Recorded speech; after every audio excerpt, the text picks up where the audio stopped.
Assalamualaikum warahmatullahi wabarakatuh. Recording in progress.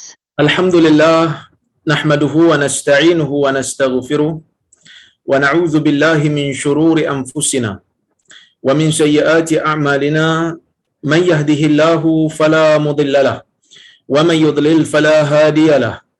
Ashhadu an la ilaha illallah wahdahu la syarika lahu wa ashhadu anna Muhammadan 'abduhu wa rasuluh.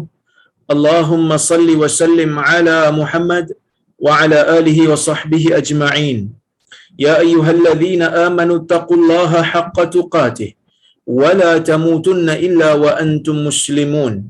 Ya ayyuhan nasu taqu rabbakumul ladzi khalaqakum min nafsin wahidah wa khalaqa minha zawjaha wa batha minhuma rijalan katsiran wa nisaa'a wattaqullaha alladzi tasaaluna bihi wal arham innallaha kana 'alaykum raqiba. Ya ayyuhalladzina amanu taqullaha wa qulu qawlan sadida yuslih lakum a'malakum wa yaghfir lakum dhunubakum wa man yuti'illaha wa rasulahu faqad faza fawzan 'azima. Fa inna asdaqal hadithi kitabullah wa khairal hadi hadi Muhammad wa syarral umuri muhdatsatuha wa kullu muhdatsatin bid'ah wa kullu bid'atin dalalah. Amma ba'd. Muslimin dan muslimat yang dirahmati oleh Allah Subhanahu wa taala sekalian, alhamdulillah kita bersyukur kepada Allah Subhanahu wa taala kerana pada malam ini kita dapat bersama-sama untuk kita sambung balik kuliah kita, mengambil manfaat, mengambil faedah, mengambil ilmu daripada kitab yang ditulis oleh seorang ulama hadis yang tidak asing lagi bagi sesiapa yang belajar dalam ilmu hadis, pastinya dia pernah dengarlah nama ni, iaitu Al-Imam Abdul Ghani Al-Maqdisi rahimahullahu ta'ala. InsyaAllah hari ini kita nak bermula dengan hadis yang ke-28 dalam catatan saya, iaitu kata Al-Imam Abdul Ghani Al-Maqdisi rahimahullah, an Abi Hurairah radhiyallahu anhu anna an-nabiy sallallahu alaihi wasallam laqiyahu fi ba'dhi turuqil Madinah wa huwa junub. Qala fankanastu minhu fadhahabtu faghtasalt thumma ji'tu. Qala ayna kunta ya Aba Hurairah? Qala kuntu junuba fakarihtu an ujalisaka wa ana ala ghairi taharah. Faqala subhanallah innal mu'min la yanjus. Rawahul Bukhari wa Muslim. Inilah hadis yang ke-28 dalam catatan saya lah, iaitu yang berkaitan dengan junub. Ya, yang berkaitan dengan junub ataupun dalam bahasa Arab istilahnya janabah, iaitu kejunuban. Junub tu merujuk kepada orang dia, orang yang berjunub. Tapi kalau kata nama bagi junub tu dalam bahasa Arab dipanggil al-janabah. Nanti kata hangpa, saya akan terjemah dulu. Saya akan terjemah dulu hadis ni, kemudian nanti saya akan hurai, dan saya akan hurai juga definisi junub tu apa, definisi janabah itu apa dia. Baik, kata Al-Imam Abdul Ghani Al-Maqdisi, dia kata an Abi Hurairah radhiyallahu anhu, daripada Abi Hurairah radhiyallahu anhu. So hadis ni adalah hadis riwayat Abu Hurairah. Abu Hurairah ni tuan-tuan kenal lah dia. Banyak riwayat hadis, sebab kebanyakan orang kata apa, orientalis ataupun orang-orang yang memusuhi Islam ni, mereka cuba nak serang Abu Hurairah ni, nak serang kredibiliti Abu Hurairah ni, sebab pada mereka Abu Hurairah ni masuk Islam lewat. Jadi kalau dia masuk Islam lewat, macam mana hadis dia banyak? Maka para ulama hadis, iaitu ulama ahli sunnah wal jamaah, mengatakan tak jadi masalah pun, kerana Abu Hurairah memang full time dengan Nabi SAW, dan sebahagian daripada hadis yang didengar, yang diriwayatkan oleh Abu Hurairah tu, Abu Hurairah dengar daripada sahabat yang lain. Maksudnya Abu Hurairah ada hadis yang Abu Hurairah dengar daripada Nabi SAW. Mana-mana hadis yang Abu Hurairah kata sami'tu, saya mendengar daripada Nabi SAW, maksudnya memang dia dengar betul lah, Nabi sebut dan dia dengar. Ya, ada hadis yang Abu Hurairah kataan daripada Nabi SAW. Hadis yang Abu Hurairah kataan ni berkemungkinan dia dengar daripada Nabi sallallahu alaihi wasallam, dan berkemungkinan juga dia dengar bukan daripada Nabi tapi daripada sahabat lain, yang mana sahabat lain tu yang meriwayatkan daripada Nabi sallallahu alaihi wasallam. Dalam istilah ilmu hadis, perkara ini dipanggil sebagai mursal. Dalam istilah ilmu hadis, benda ni dipanggil mursal. Mursal sahabi. Perbuatan sahabat dengar daripada sahabat lain dan menyembunyikan sumber mereka, menyembunyikan nama sahabat yang dia dengar tu, terus lompat kepada Nabi sallallahu alaihi wasallam. Kalau tabi'in yang buat macam ni, katalah tabi'in dengar daripada satu orang yang dengar daripada Nabi. Tabi'in dengar daripada satu orang sahabat, sahabat ni dengar daripada Nabi, riwayat tabi'in tu dipanggil sebagai mursal. Yang mana riwayat mursal ni tuan-tuan, ulama ada bezalah. Sebahagian ulama terima, Al-Imam Syafi'i terima dengan syarat yang begitu ketat, manakala majoriti ulama hadis tidak menerimanya dengan mengatakan ia dhaif. Disebabkan apa? Disebabkan kita tak tahu sumber. Bukan kita ragu sahabat Nabi, tak. Tetapi berkemungkinan tabi'in tu dengar daripada tabi'in lain dan tabi'in lain tu dengar daripada sahabat. Bimbang ada kesilapan. Walaupun tabi'in ni kebanyakannya orang kata apa? Saleh. Bukan kata kebanyakannya, zaman itu zaman yang saleh, seperti mana Nabi SAW puji zaman tu, zaman salafus saleh, khairun nas qarni summa alladhina yalunahum summa alladhina yalunahum. Sebaik-baik kurun ialah orang yang berada di kurunku, kurun tabi'in dan kurun tabi'in. Maksudnya mereka ini hidup di zaman yang baik. Tapi ia tidak menjadikan mereka ini terbebas daripada sebarang kesilapan. Kadang-kadang kesilapan tu berlaku, maka sebab itu ulama mendhaifkan. Habis itu kalau sahabat buat boleh pula. Sahabat buat boleh. Bukan kerana ulama bias. Bukan kerana ulama hadis ni bias, tuan-tuan. Tak. Ulama hadis tak bias.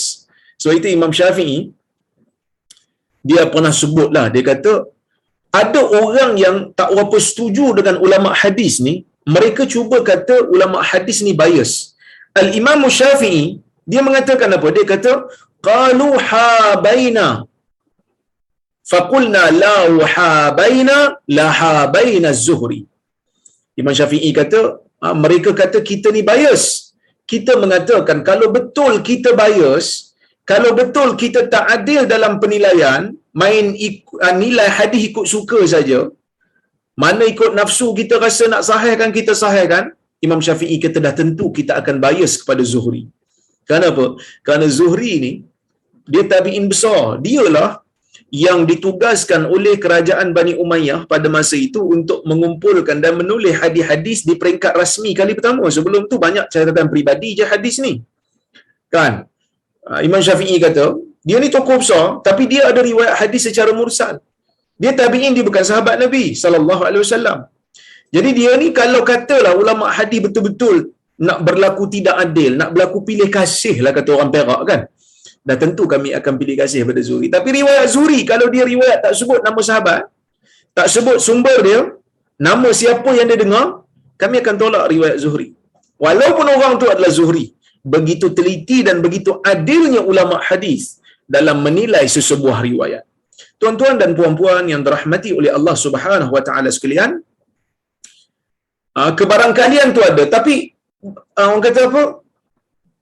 Kenapa ulama hadis boleh terima riwayat Abu Hurairah daripada sahabat walau kalaulah kata dia dengar daripada sahabat tapi dia tak bagi tahu nama sahabat?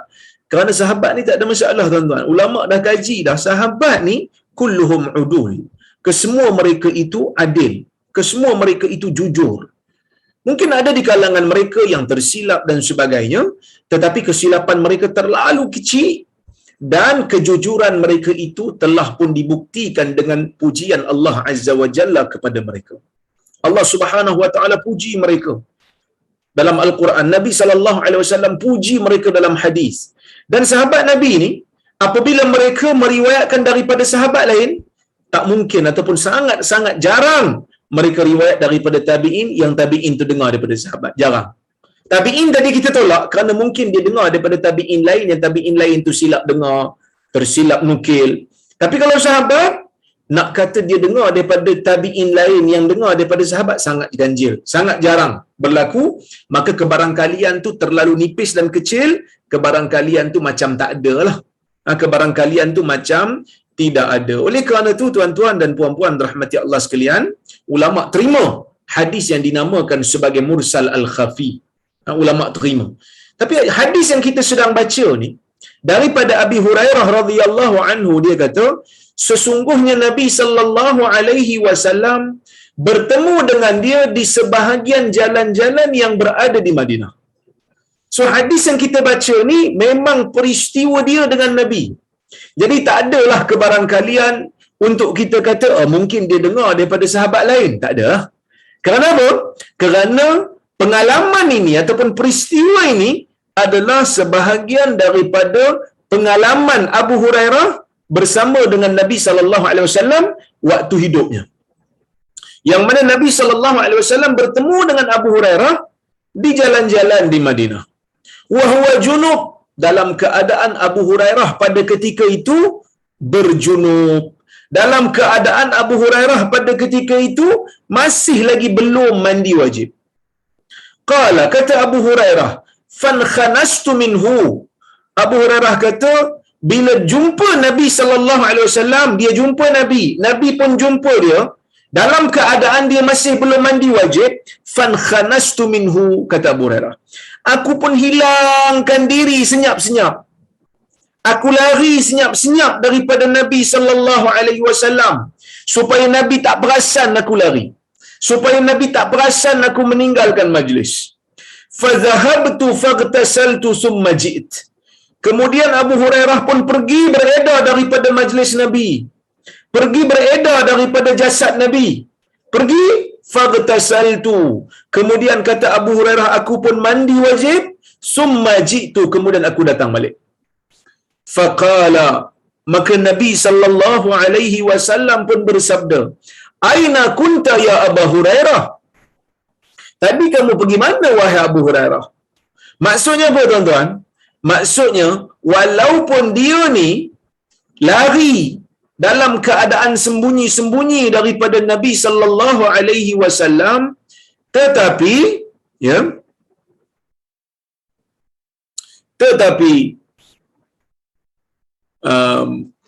Nabi sallallahu alaihi wasallam tetap boleh kenal pasti dia. Nabi ni dia tahulah, terutama orang yang rapat dengan dia. Dulu kan saya pernah cerita tentang kisah seorang sahabat yang bernama Ka'ab bin Malik. Ka'ab bin Malik ni, kalau tuan-tuan buka dalam Riyadhus Salihin, ada Imam Nawawi bawakan kisah ni dalam bab taubat, iaitu Nabi sallallahu alaihi wasallam dalam peristiwa peperangan Tabuk, Nabi mendapat berita yang orang-orang Rom telah pun menghimpunkan kekuatan, menghimpunkan, orang kata apa, menghimpunkan tentera untuk memerangi orang Islam. Maka Nabi SAW pun ajak para sahabat untuk keluar berjihad. Siapa yang mampulah, yang tak ada uzur kena keluar. Maka pada masa tu Ka'ab tak pergi. Kenapa Ka'ab tak pergi? Ka'ab tak ada alasan, saja je bertangguh-tangguh. Tapi yang pergi tu ramai. Ka'ab kata yang pergi tu ramai. Kalau nak diletakkan nama dia orang di dalam buku besar pun tak muatlah, ramai sahabat Nabi pada ketika itu. Ya, jadi Ka'ab tak pergi. Bukan kerana ada keuzuran, bukan kerana tidak ada kenderaan, tak. Bahkan Ka'ab pada masa tu kaya, pada masa tu sihat, tak ada uzur apa. Tapi Ka'ab tak pergi. Dalam ramai-ramai sahabat Nabi, bila Nabi SAW sampai je kat Tabuk, Ka'ab masih ada dekat Madinah. Duk tangguh, nak pergi tak pergi, nak pergi tak pergi. Sampai Nabi dah tiba di Tabuk, tapi Nabi tetap perasan. Nabi kata, ma fa'ala Ka'ab bin Malik. Ka'ab bin Malik buat apa? Kan? Ka'ab bin Malik buat apa sekarang ni? Itu kata Nabi. Menunjukkan Nabi SAW cakna dengan sahabatnya. Nabi SAW perasan ni sahabat-sahabat ni, walaupun dalam keadaan ramai, yang rapat dengan Nabi, Nabi akan cakna. Kan? Abu Hurairah ni, dia pergilah. Dalam keadaan senyap-senyap, dia pergi tinggalkan majlis. Tapi dia ingat Nabi tak tahu kan. Tiba-tiba Nabi tanya kat dia soalan. Aina kunta ya Abu Hurairah? Tadi kamu pergi mana wahai Abu Hurairah? Kamu di mana tadi? Tiba-tiba dah tak ada aja. Kan? Tiba-tiba dah hilang aja. Kamu pergi mana wahai Abu Hurairah? Dia kata, qala kuntu junuba fakarihtu an ujalisaka wa ana ala ghairi taharah. Dia kata, tadi aku berjunub wahai Rasulullah, fakarihtu, dan aku tidak mahu, aku tidak suka, an ujalisaka, aku tak suka untuk duduk bersama dengan kamu dalam keadaan aku tidak berada di atas suci. Orang junub ada benda-benda dia tak boleh buat. Dia tak suci. Dia kena mandi dulu untuk mengangkat hadas besar dia tu. Jadi Abu Hurairah menyedari hakikat ni, lalu dia pun rasa macam tak apa selesa lah nak duduk dengan Nabi. Sebab apa tak apa selesa nak duduk dengan Nabi SAW dalam keadaan dia junub? Sebab Nabi ni tokoh besar bagi dia. Nabi ni tokoh yang agung lah bagi Abu Hurairah. Maka Nabi SAW sebut, Subhanallah. Nabi terkejut dengan perkataan Abu Hurairah tu. Maka Nabi kata, Maha suci Allah, innal mu'min la yanjus. Maha suci Allah, sesungguhnya orang mukmin itu tidak bernajis. Hadis riwayat Al-Imam Al-Bukhari dan Muslim. So hadis ni adalah hadis muttafaqun alaih. Tuan-tuan dan puan-puan yang dirahmati oleh Allah Subhanahu wa taala sekalian. Hadis ni, ya, kita boleh ambil beberapa faedah daripadanya. Yang pertama, bila orang sebut junub, bila orang sebut janabah, apa itu janabah?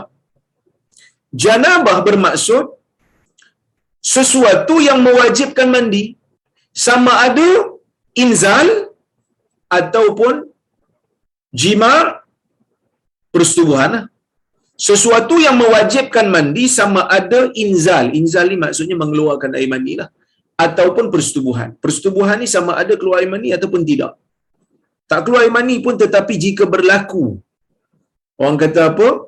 Persetubuhan, berlakunya tusukan antara suami dan isteri, maka wajib mandi. Seperti mana dalam hadis Aisyah radhiyallahu anha, ketika mana Aisyah meriwayatkan daripada Nabi SAW, Nabi kata, idzal taqal khitanan. Ataupun dalam riwayat lain, idza jawazal khitanul khitana faqad wajabal ghusl. Atau kama qala. Nabi SAW bersabda, apabila anggota berkhitan telah melewati anggota yang berkhitan, apabila telah bertemu dua anggota yang berkhitan, maka telah wajiblah mandi. Ya, telah wajiblah mandi. Oleh kerana itu, tuan-tuan dan puan-puan rahmati Allah sekalian, apa yang dipanggil sebagai janabah? Yang dipanggil sebagai janabah ialah sesuatu yang mewajibkan mandi. Apa saja yang mewajibkan mandi? Kalau kita tengok, yang mewajibkan mandi ni inzal, mengeluarkan air mani, dan juga jima'. Walaupun tak inzal lah, selagi mana berlakunya jima', maka wajib mandi. Ya, tetapi ada juga perkara lain yang orang kata apa, mewajibkan mandi selain daripada inzal dan juga jima', iaitulah haid dan juga nifas. Maka dia mengambil hukum hadas besar jugalah. Walaupun tak dipanggil, orang kata apa, tidak dipanggil orang ni berjunub secara kebiasaannya, secara uruf tak dipanggil junub, tetapi mereka mengambil hukum yang sama, iaitu tidak dibenarkan bagi mereka ini untuk melakukan salat selagi mana mereka tidak bersuci, tidak mandi. Selagi mana haid itu ada pada mereka lah. Okey? Baik.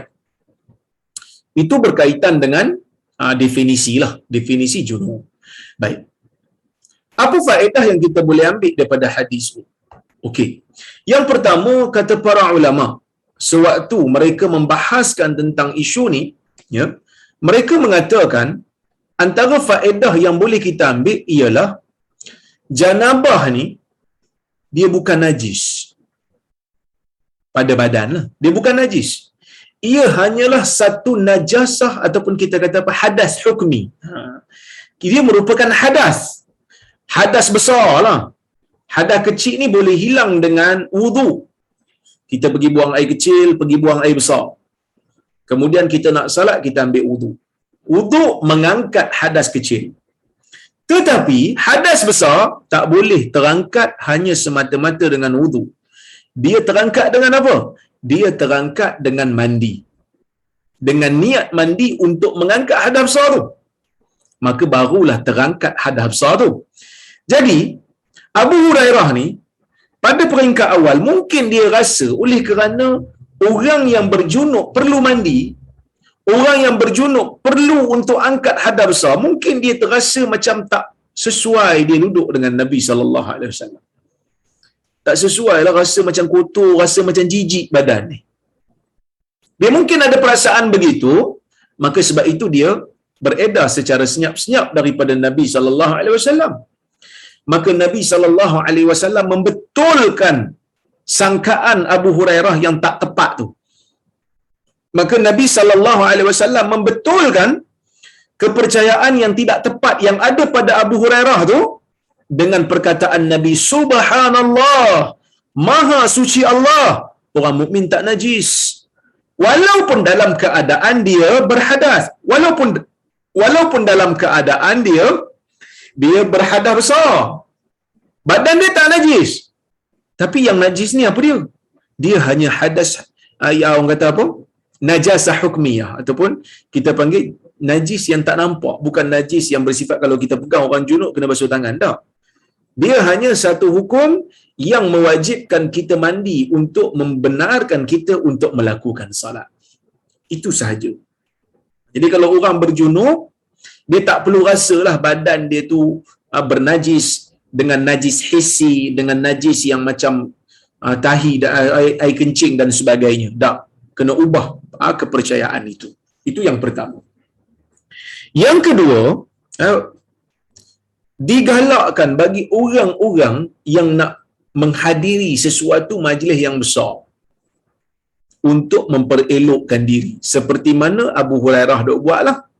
Walaupun sangkaan Abu Hurairah tu tak begitu tepat, tetapi Nabi sallallahu alaihi wasallam tidak membantah semua kepercayaan dia. Nabi cuma nak betulkan yang dia rasa macam dia tak suci ketika mana dia berjunub.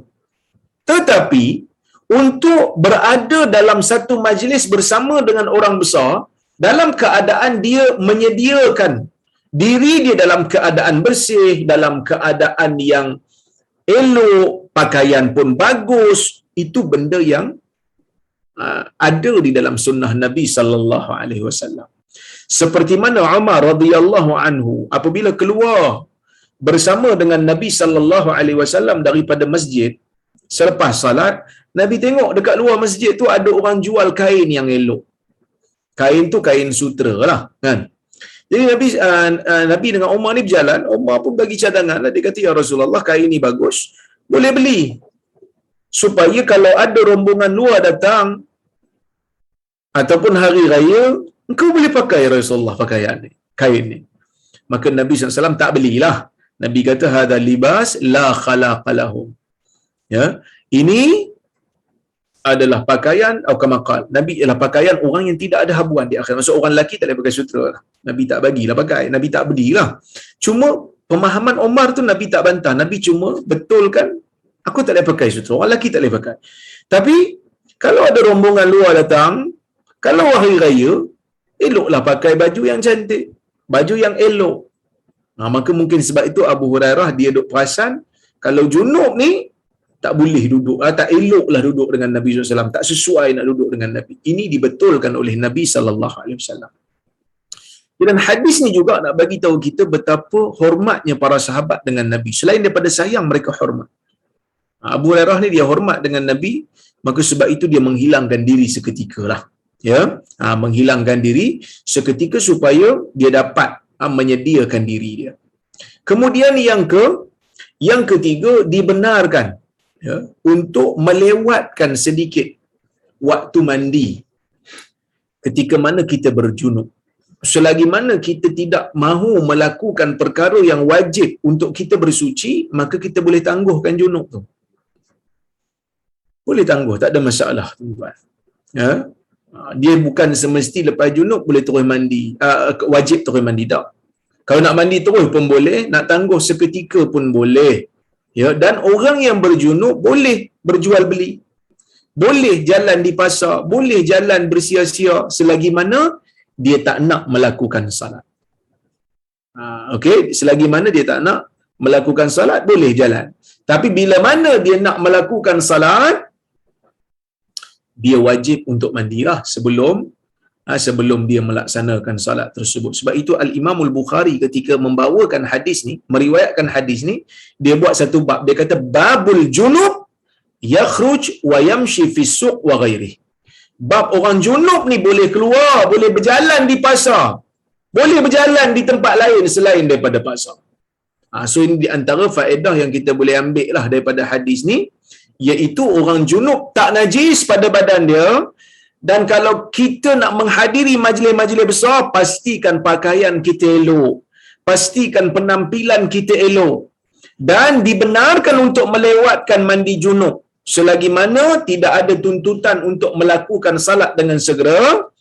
Dan dalam masa yang sama juga, orang junub boleh berurus niaga di pasar, orang berjunub boleh berjalan di pasar, boleh keluar bersia-sia selagi mana tidak masuknya waktu salat dan tidak wajib untuk dia salat. Bila wajib salat, maka dalam keadaan tu dia perlu untuk mandi, supaya hadas besarnya tu terangkat. Baik, kita tengok pada hadis yang hadis yang seterusnya lah. Hadis yang keberapa ni saya pun tak ingat lah. Tadi saya sebut hadis nombor 28, insya-Allah kita masuk kepada hadis nombor 29. Ya, hadis nombor 29 insya-Allah. Baik.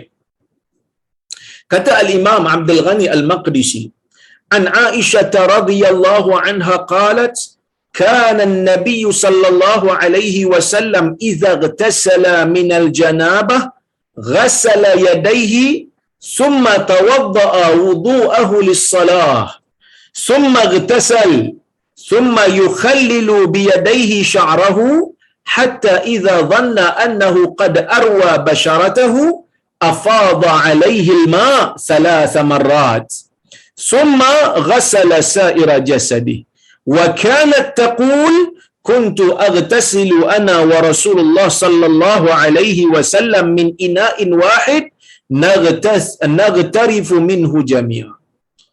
Hadis riwayat Al-Bukhari dan juga Muslim. Maksudnya daripada Aisyah radhiyallahu anha.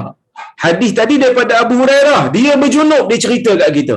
Sekarang ni hadis daripada Aisyah sendiri. Maksudnya apa? Maksudnya hadis ni pengalaman Aisyah dengan Nabi sallallahu alaihi wasallam. Aisyah kan isteri Nabi. Jadi tak heranlah kalau Aisyah cerita pengalaman macam mana Nabi berjunub, macam mana Nabi mandi. Kan? Untuk apa Aisyah cerita? Untuk bagi tahu kat kita tentang hukum hakam. Aisyah bukan saja-saja nak cerita ni. Kan? Bukan nak mengaibkan Nabi, tak. Nak bagi tahu macam mana cara Nabi beribadat, macam mana cara Nabi bersuci.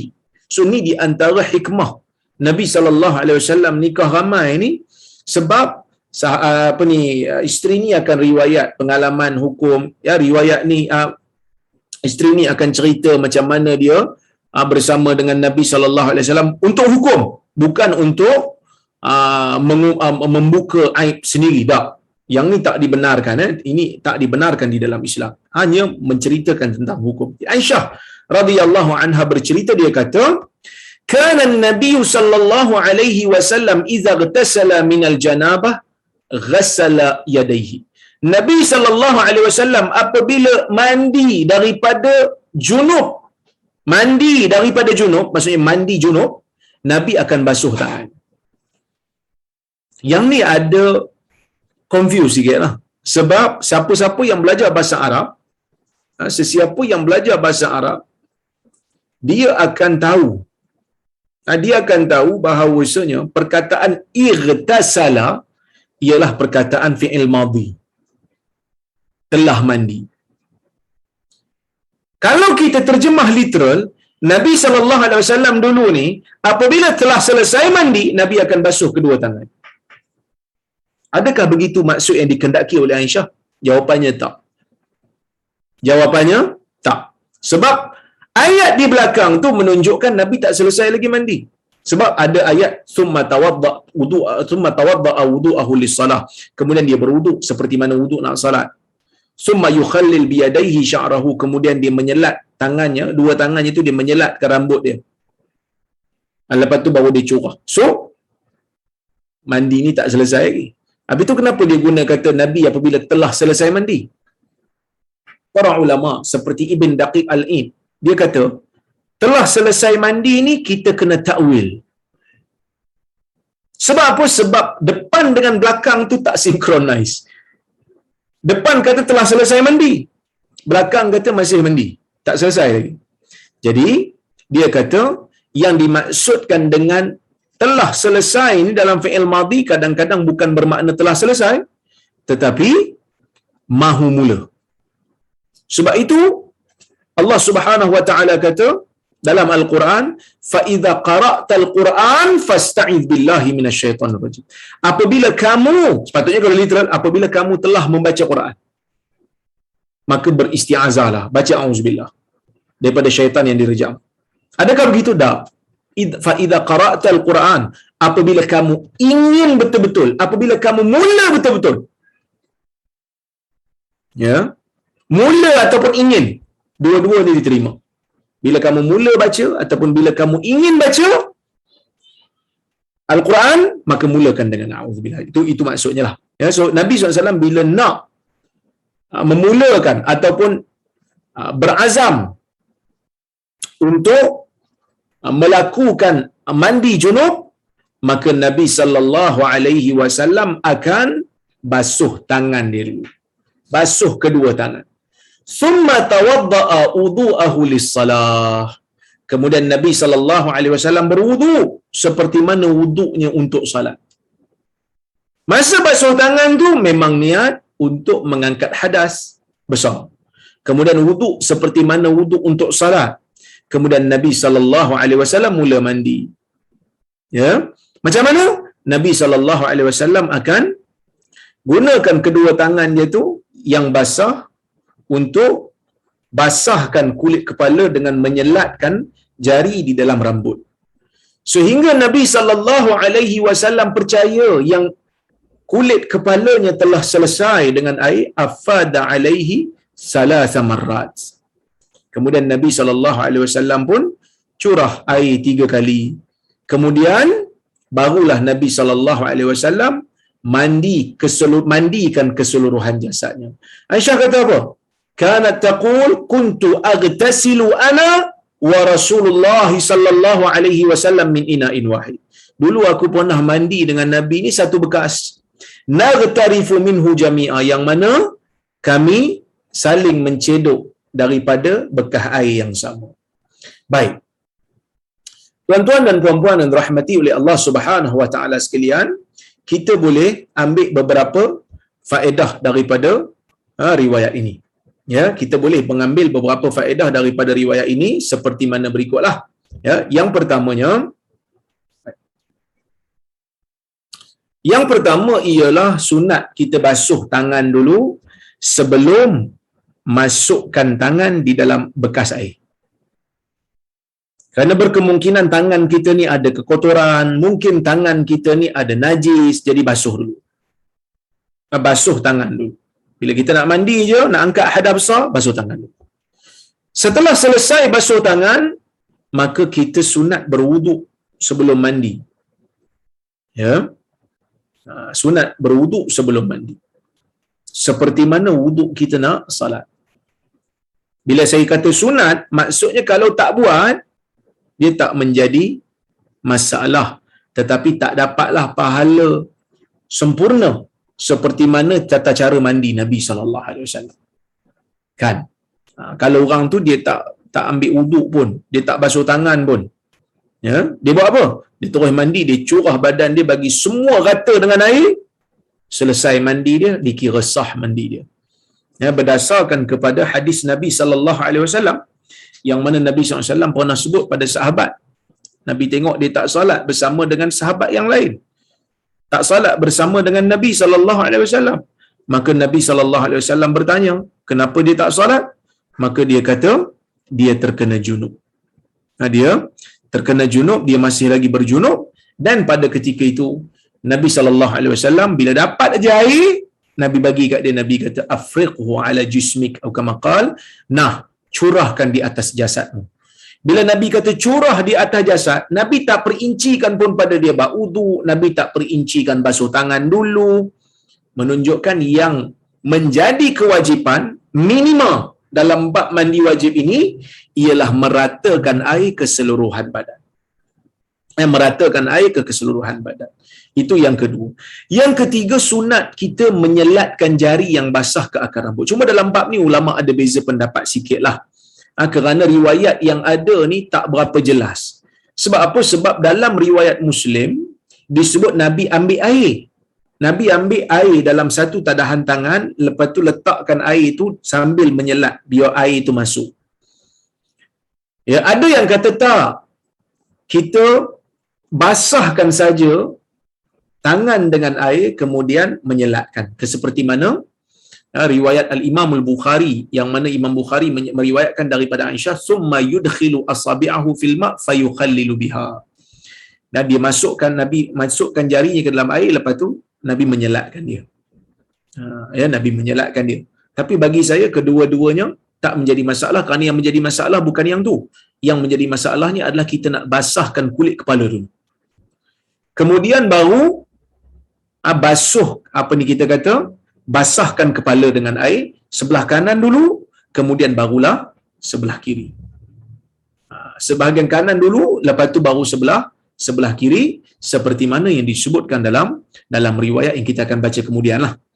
Kemudian tuan-tuan dan puan-puan yang dirahmati oleh Allah Subhanahu wa taala sekalian, Aisyah kata bila Nabi SAW dah selatkan jari dia dalam rambut, kemudian Nabi SAW curahkan air, kemudian Nabi 3 kalilah, kemudian Nabi SAW basuh seluruh jasad dia. Aisyah kata saya dan Nabi mandi dalam satu bekas yang sama. Jadi para ulama menyebutkan di antara faedah yang kita boleh ambil daripada riwayat ini ialah orang lelaki, suami dan isteri, suami dan isteri ni bolehlah untuk mandi sekali, mandi junub, seperti mana Aisyah dan Nabi SAW mandi sekali. Sebab suami boleh tengok aurat isteri dan isteri boleh tengok aurat suami, jadi tak ada masalah lah untuk mandi sekali. Ya, dan para ulama menyebutkan air yang mercik masuk ke dalam bekas yang kurang 2 kolah dimaafkan kerana terlalu sikit. Jadi boleh mandi dalam satu bekas. Ya, okey. Kemudian kita tengok riwayat yang berikutnya daripada isteri Nabi SAW yang lain pula, iaitulah Maimunah. Ya, baik. Al-Imam Al-Bukhari dan Muslim meriwayatkan, dia kata an Maimunah bintil Harith zaujin Nabi sallallahu alaihi wasallam annaha qalat wada'tu li Rasulillah sallallahu alaihi wasallam wudu' al-janabah fa akfa'a bi yaminihi ala yasarihi marratain aw thalatha thumma ghasala farjahu thumma daraba yadahu bil ard aw al ha'id marratain aw thalatha thumma madmad wastanshaq thumma ghasala wajhahu wa dhira'ihi thumma afada ala ra'sihi al-ma' thumma ghasala sa'ira jasadihi thumma tanaha faghasala rijlaihi fa ataituhu bi khilqatin falam yuridha faja'ala yanqudu al-ma' bi yadayhi. Hadis riwayat al-Imam al-Bukhari dan Muslim yang bermaksud daripada Abi Hurairah radhiyallahu anhu, daripada Maimunah isteri Nabi sallallahu alaihi wasallam, yang mana Maimunah ni memang terkenallah isteri Nabi, ya, bintil Harith. Dia kata, ya, sekejap kan tiba hilang.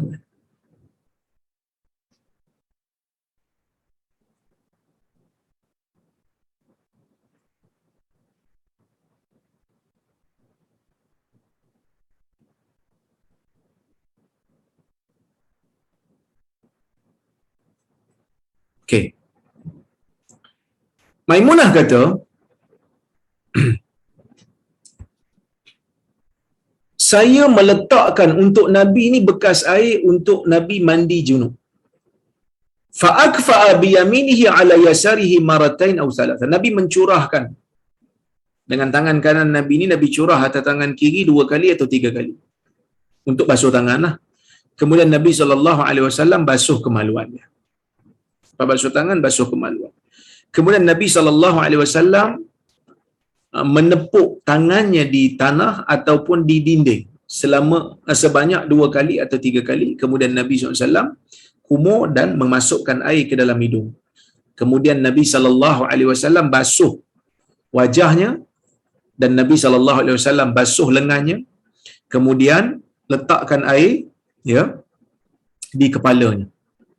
Nabi SAW basahkan kepalanya dengan air, kemudian basuh seluruh jasadnya. Kemudian Nabi pun ke tepi dan Nabi basuh kakinya. Lepas tu Maimunah ni bawa kain. Maimunah ni bawalah kain nak suruh Nabi SAW, orang kata apa? Nak suruh Nabi SAW lap dengan air tu. Tapi Nabi SAW tak mahulah. Nabi SAW tak mahu. Ya, baik. Kenapa Nabi SAW tak mahu? Kerana para ulama menyebutlah, dia kata kerana air itu Nabi nak kekalkan di badan Nabi, kerana air itu air ibadat. Ibadat. Kita akan bincang insya-Allah hadis ni. Baik. Kita pergi kepada beberapa perkara lah yang boleh diambil daripada keseluruhan hadis yang ada dalam bab ni. Iaitu beberapa persoalan perlu ditanyalah. Bila saya sebut hadis-hadis yang 3 ni menyebutkan tentang mandi wajib, para ulama mengatakan bab mandi wajib ni sama seperti ibadat-ibadat lain, seperti mana sabda Nabi sallallahu alaihi wasallam, ya, sabda Nabi sallallahu alaihi wasallam, innamal a'malu binniyat. Innama al-a'mal binniyat.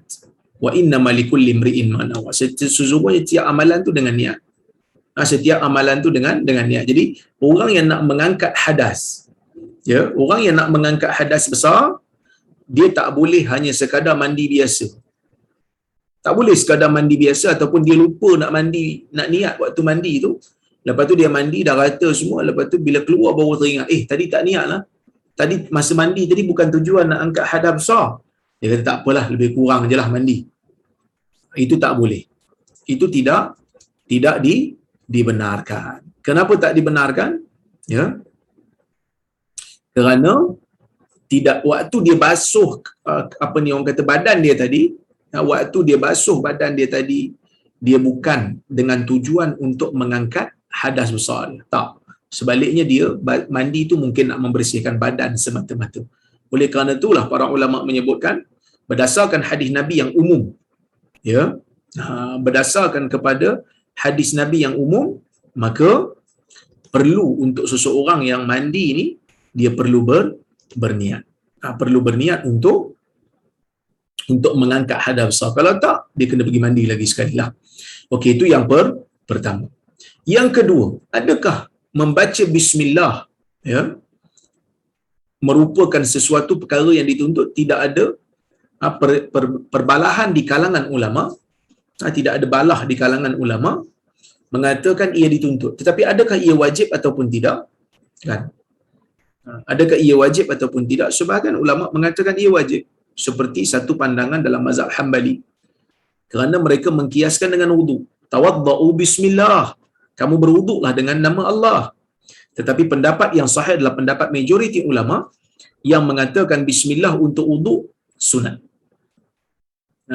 Bismillah untuk wuduk sunat. Kalau untuk mandi lebih utamalah.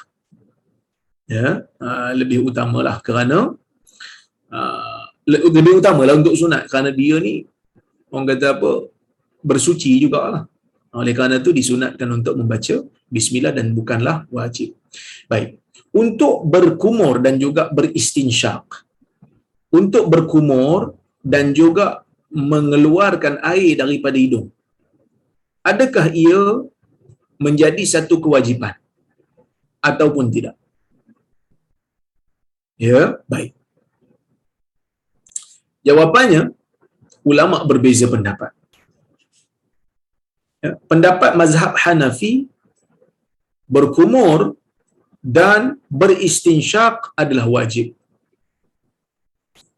Kerana mereka menganggap perbuatan berkumur dan beristinsyak adalah sebahagian daripada anggota badan. Selagi mana air boleh masuk, maka selagi itulah kena masukkan. Tetapi majoriti ulama termasuk mazhab al-Imam Syafi'i rahimahullah, mereka tidak bersetuju. Mereka tidak bersetuju dengan perkara ini. Mereka mengatakan istinsyak dan juga madmadah ataupun berkumur dan juga memasukkan air dalam hidung bukanlah satu kewajipan, tetapi ia adalah perkara yang sunat. Ini khilaf di kalangan para ulama. Baik.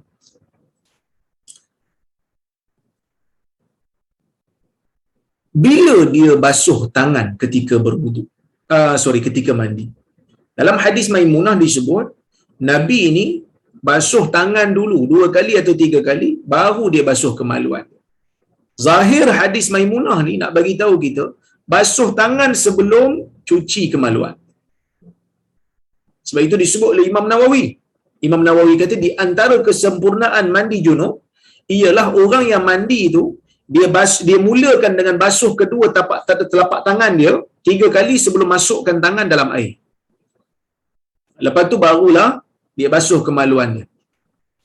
Tetapi Al-Hafiz Ibn Hajar dia kata dalam hadis ni terkandung faedah kita kena mendahulukan basuh kedua tangan sebelum basuh kemaluan bagi orang yang nak mencedok air dengan tangan. Maksudnya tak ada gayung lah. Tak ada gayung. Nak cedok air tu, nak pakai tangan, basuh tangan dulu. Supaya dia tak masukkan tangan tu dalam air dalam keadaan belum dibasuh. Kerana mungkin akan menjadikan orang lain pula geli. Kan? Sebab dia ada kekotoran kan. Mungkin terlekat air, mani dan sebagainya. Basuh dulu. Sunat basuh dulu. Tetapi kalaulah air yang kita nak guna tu ada dalam gayung. Ada gayung kita tak perlu masukkan. Maka kata Ibn Hajar, lebih utama basuh kemaluan dululah. Kerana apa? Kerana dia kata, kalau basuh kemaluan dulu, lepas tu basuh tangan, lepas tu turun ambil wuduk. Basuh tangan dengan ambil wuduk tu tak terputus dengan basuh kemaluan. Okey. Itu yang disebut oleh Ibn Hajar. Baik. Kemudian tuan-tuan, hadis tadi sebut, ambil wuduk sebelum mandi. Sebelum mandi, sunat ambil wuduk dulu. Okey. Al-Imam An-Nawawi rahimahullah juga menyebut perkara ni. Dia kata al-wuduk sunnah fil ghusl. Walaysa bisyarat wala wajib. Wuduk sebelum sebelum mandi wajib ni, sebelum mandi hadas besar ni adalah sunat. Dia bukan syarat, dia bukan wajib. Inilah pandangan kebanyakan ulama, majoriti ulama.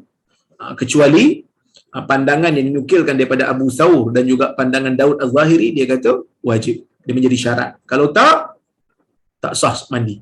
Tetapi pendapat yang tepat, tak ambil wuduk sebelum mandi wajib, dikira sah mandi selagi mana air telah rata keseluruhan badan. Cuma tak dapatlah pahala sunat. Okey, kalau kita tengok hadis Aisyah tadi, kan, kalau kita tengok hadis Aisyah tadi, Aisyah sebut apa? Aisyah kata tawadda wudu'ahu lis-salah. Nabi SAW berwuduk seperti mana wuduk nak salat. Dalam hadis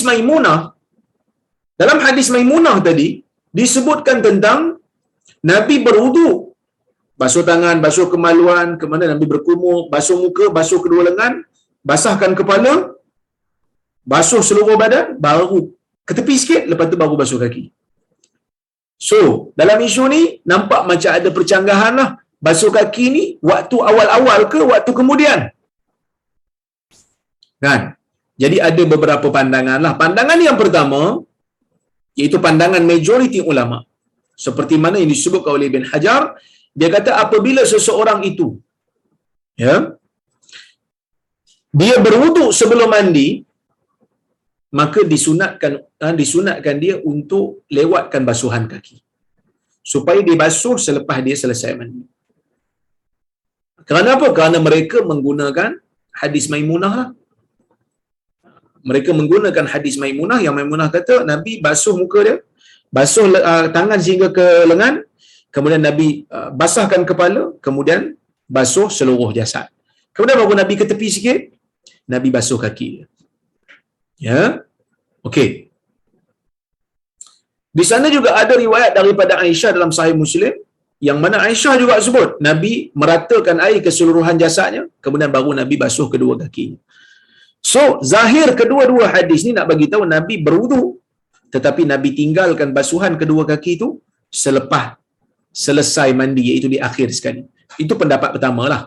Pendapat kedua, pendapat yang mengatakan kalau sesiapa yang nak ambil pahala sunat berwuduk sebelum mandi, wuduk sempurna sampai basuh kaki terus. Kerana apa? Kerana dalam riwayat Aisyah disebut summa tawadda'a wudu'ahu lis-salah. Kemudian Nabi berwuduk lepas basuh tangan, lepas basuh kemaluan, Nabi ambil wuduk seperti mana wuduk nak salat. Zahirnya apa dia? Nabi sempurnakan wuduklah. Nabi sempurnakan wuduk. Maksudnya Nabi basuh kaki dulu. Lepas tu baru Nabi mandi kemudian. Okey. Ada perbincangan sikitlah para ulama berkenaan dengan hadis ni. Nak basuh kaki dulu ke, nak basuh kaki kemudian ke? Kalau ikut mazhab Imam Syafi'i, ya, dan satu pendapat dalam mazhab Ahmad Ibn Hanbal, dia kata basuh kaki dulu. Majoriti kata tak, kemudian basuh kaki. Ada pendapat yang ketiga, satu riwayat di dalam Imam Ahmad kata boleh pilih. Nak basuh kaki dulu pun tak apa, nak basuh kaki kemudian pun tak apa, kerana kedua-duanya adalah sabit daripada Nabi SAW dari riwayat Bukhari dan Muslim. Nampaknya begitulah pendapat yang bagi saya sesuai untuk kita gabungkan riwayat-riwayat yang ada ni, iaitu nak dahulukan basuh kaki pun okey, nak kemudiankan pun okey. Baik. Apabila dia telah selesai, contohlah satu orang ni, dia sebelum ambil, orang kata apa, sebelum mandi betul-betul, sebelum ratakan air ke keseluruhan badan dia dah ambil wuduk sempurna sampai basuh kaki dah. Bila dah selesai mandi, adakah dia perlu ulang semula basuh kaki dia selepas dia mandi? Kan? Okey. Ibn Rajab kata, mereka yang berpendapat dia perlu menyempurnakan wuduk dia sebelum mandi dengan basuh kaki, mereka kata tak perlu ulang dah lah basuh kaki selepas mandi. Mereka kata tak perlu ulang. Sebab apa? Sebab tak ada keperluan. Lepas dia dah basuh kaki dia. Tapi sebahagian ulama Ahmad kata digalakkan untuk ulang basuh kaki kalau dia berubah tempat. Sebab apa? Sebab nak membersihkan. Bukan nak mengangkat hadas, tapi nak membersihkan kaki. Sebab zaman dulu berkemungkinan lantai itu lantai pasir yang kotor. Jadi sebab itu, orang kata apa? Sebab itu perlu untuk ulang basuh kaki itu. Bukan untuk mengangkat hadas, tetapi untuk membersihkan kaki. Okey. Baik. Kalaulah kata dia dah mengambil wuduk sebelum daripada mandi, dia tak perlu ulang wuduk selepas mandi. Kecuali kalau dia berhadas dan dia nak pergi solat. Katalah dia ambil wuduk awal-awal tadi dah, lepas tu dia dah mandi siap-siap dah. Tengah-tengah mandi lepas ambil wuduk tu dia berhadas.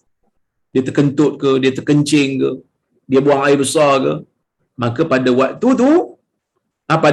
tu dia wajib untuk ambil wuduk semula kalau dia nak salat. Kalau dia nak salat. Okey? Baik. Kalaulah kata seseorang ni dia tak ambil wuduk sebelum mandi. Dia tak ambil wuduk sebelum mandi, tapi dia dah basuh kan? Dia dah ratakan. Ya. Dia dah ratakan, orang kata apa? Air ke keseluruhan badan dia, maka adakah memadai mandi dia tu sehingga dia boleh pergi solat ataupun tidak? Jawapan dia, kalaulah kata dia tak ambil wudu, dia hanya mandi dan dia tak berhadas tengah-tengah mandi tu, dia boleh terus pergi salat tanpa perlu mengambil semula. Sebab itu Ibn Arabi kata apa? Tidak ada seorang pun di kalangan ulama yang berbeza pendapat mengatakan bahawasanya wuduk termasuk di dalam mandi. Niat untuk membersihkan diri daripada junub akan mengangkat juga hadas.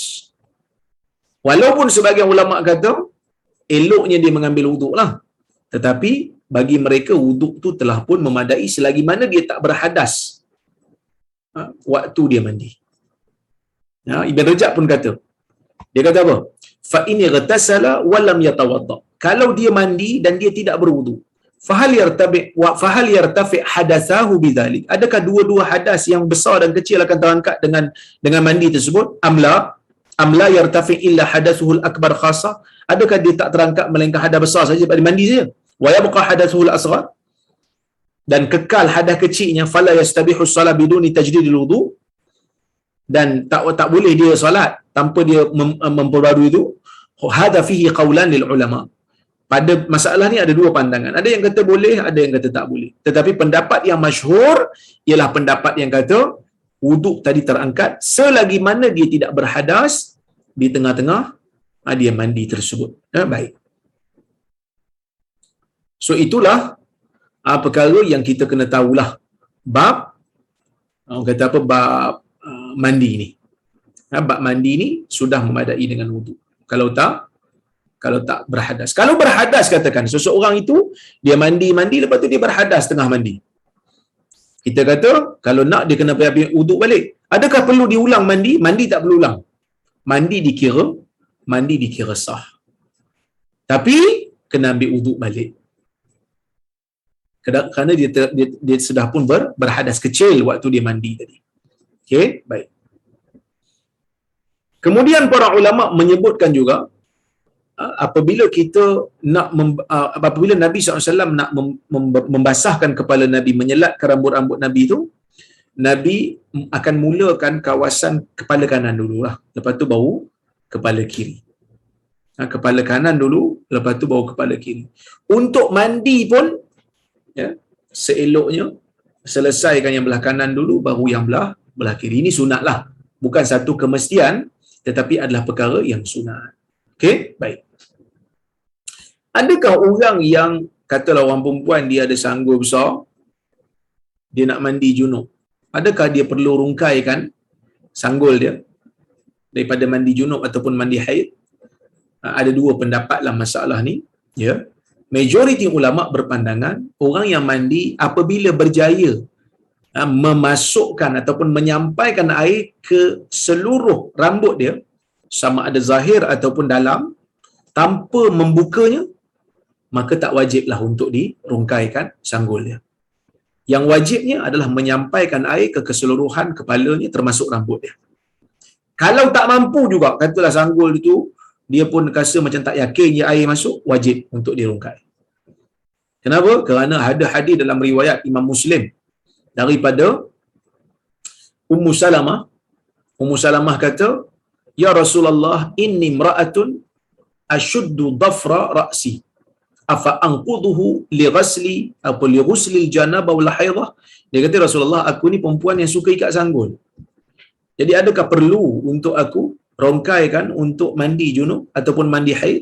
Nabi kata, "La, tak wajib. Innama yakfika an tahthi ala ra'sika thalatha hasayat, summa tafidhi alayki al-ma' fatathurin."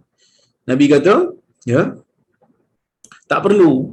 Cukup hanya sekadar engkau curahkan air sebanyak 3 kali, kemudian engkau ratakan air di atas badan kau, itu pun sudah dikira memadai. So yang pentingnya adalah bukan buka ataupun tak buka, tetapi yang pentingnya adalah sampai air. Itu pendapat majoriti lah. Tetapi ada di sana pendapat yang berbeza, iaitu pendapat dalam mazhab Hanbali. Pendapat ni juga dinukilkan daripada Al-Hasanul Basri. Dia mengatakan wajib untuk dirungkai untuk mandi haid tanpa mandi junub. Dia kata, sebab apa? Sebab mereka kata riwayat yang kita baca tadi, kan dia kata mandi junub dan mandi haid, dia kata lafaz haid tak sahih. Itu tambahan yang tidak sahih. Hanya junub saja, tapi haid kena buka. Kerana di sana ada riwayat, ya, daripada Nabi SAW, yang mana Nabi SAW sebut pada Aisyah. Nabi kata, da'i umrataki wanqudi ra'saki wamtashiti wa ahilli bil hajj. Bila orang kata apa, selesai aja, orang kata apa, Nabi SAW berihram dengan para sahabat, Aisyah juga pada waktu tu berihram, tiba-tiba pada hari Arafah Aisyah masih haid. Maka dia mengadu dekat Nabi SAW. Nabi kata, tinggalkan umrah kamu, jangan buat umrah dulu, rungkaikan kepala kamu, bersikat, kemudian buat haji. Buat haji sebab apa? Sebab dia tak boleh tawaf lagi lah. Itu nak, bila Nabi kata rungkaikan tu, maksudnya dia kena mandi lepas ni. Sebab tu kena rungkaikan. Okey, baik. Pandangan yang ketiga kata wajib, tak kira lah junub ke, haid ke, orang perempuan kena buka sanggul. Ini pendapat yang dinukil daripada An-Nakhai. Tetapi pendapat yang rajih ialah pendapat majoriti lah. Kerana bab rongkai tak rongkai ini sebenarnya dalam bab ya, dalam bab nak menyampaikan air ke dalam rambut. Kalau air boleh sampai dalam rambut tanpa perlu rongkai, maka tak perlu rongkai. Kalau air tak sampai, maka perlu rongkai. Kerana kewajipan kita adalah menyampaikan air ke keseluruhan rambut. Wallahu a'lam bissawab. Jadi saya rasa tuan-tuan dan puan-puan rahmati Allah sekalian, ya, cukuplah sekadar itu untuk malam ini. InsyaAllah saya cuba tengok soalan ataupun komentar ataupun kritikan kalau saya ada tersilap di mana-mana. Baik.